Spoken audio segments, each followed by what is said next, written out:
여러분 안녕하십니까? 내외방송 뉴스입니다. 한국을 찾은 외국인 관광객들이 국내 음식 메뉴 가운데 치킨을 가장 선호하는 것으로 나타났습니다. 인바운드 플랫폼 크리에이트립은 작년 한국을 방문한 외국인 관광객들의 외식 메뉴 거래 데이터를 분석한 결과 치킨이 가장 인기를 끌었다고 오늘 밝혔습니다. 크리에이트립에 따르면 치킨은 전체 외식 메뉴 중 거래 건수 1위를 기록하며 국적과 상관없이 인기를 끈 것으로 집계됐습니다. 치킨에 이어 주목할 만한 메뉴는 간장게장으로 거래 건수 기준 전체 외식 메뉴 중 2위를 차지한 가운데 특히 중화권 여행객 사이에서 인기가 많았던 메뉴입니다. 외국인 관광객들의 외식 거래 규모는 대만, 일본, 홍콩 순이며 대만이 전체의 약 50%를 차지하는 것으로 나타났습니다. 경제활동을 하지 않고 육아를 전담하는 남성이 작년에 16,000명으로 역대 최대를 기록했습니다. 오늘 통계청 국가통계포털과 경제활동인구조사 마이크로데이터에 따르면 지난해 비경제활동 인구 가운데 주된 활동이 육아였다는 남성은 16,000명으로 전년보다 4,000명 증가한 수치입니다. 관련 통계 작성이 시작된 1999년 6월 이후 연간 기준으로 역대 가장 많은 수치로 조사됐습니다.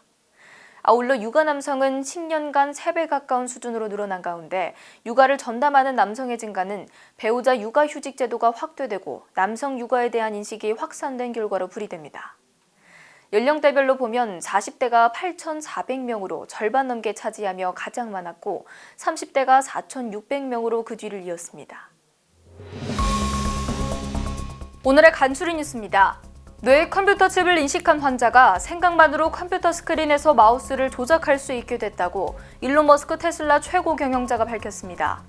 우리 시간 20일 로이터 통신에 따르면 머스크는 뉴럴링크 임상시험과 관련해 생각하는 것만으로 마우스를 제어하고 스크린에서 마우스를 움직일 수 있다고 말했습니다. 분양가 상한제 아파트에 대한 실거주 의무를 3년간 유예하는 법안이 국회 국토교통위원회 국토법안 소위원회를 통과했습니다.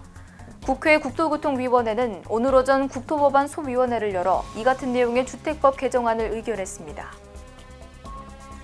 의대 열풍으로 서울대 자연계열 정시 모집에서 합격하고도 등록을 하지 않은 인원이 지난해보다 약 1.9배 증가한 것으로 나타났습니다. 오늘 종로학원 등에 따르면 서울대 정시 합격자 현황을 분석한 결과 2024학년도 서울대 자연계열 정시 미등록 인원은 164명으로 21.3%에 해당하는 것으로 나타났습니다. 문화재청이 조선 영조 때 편찬된 것으로 추정되는 지리지인 여지도서 등 총 7건을 보물로 지정했다고 오늘 밝혔습니다.